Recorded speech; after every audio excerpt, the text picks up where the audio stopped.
تلنگانہ میں T R S حکومت اور مرکز کی بی جے پی حکومت پر کسانوں کو نظر انداز کرنے کا الزام لگاتے ہوئے سابق وزیر محمد علی شبیر نے کسانوں کو یقین دلایا کہ کانگریس پارٹی ان کے حقوق کے لیے اپنی لڑائی جاری رکھے گی۔ وہ جمعے کو کاماریڈی ضلع کے نرسنا پلی پاتا راجم پیٹ میں ریتو رچا بنڈا پروگرام کے آغاز کرنے کے بعد بات کر رہے تھے۔ اس موقع پر مقامی کانگریس کارکنوں میں رکنیت سازی اور بیمہ کارڈ بھی تقسیم کیے گئے۔ شبیر علی نے کہا کہ ٹی آر ایس حکومت کسانوں سے کیے گئے وعدوں کو پورا کرنے میں ناکام رہی۔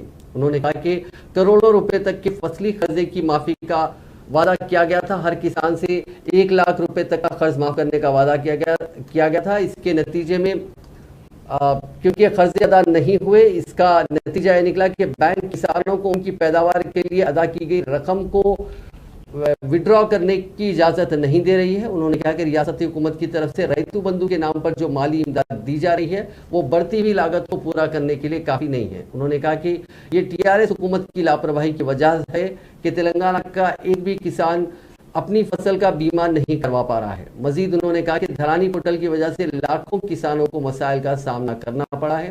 انہوں نے تیقن دیا کہ کانگریس پارٹی آئندہ انتخابات میں اقتدار میں آنے کے بعد کسانوں کے سبھی مسائل حل کرے گی۔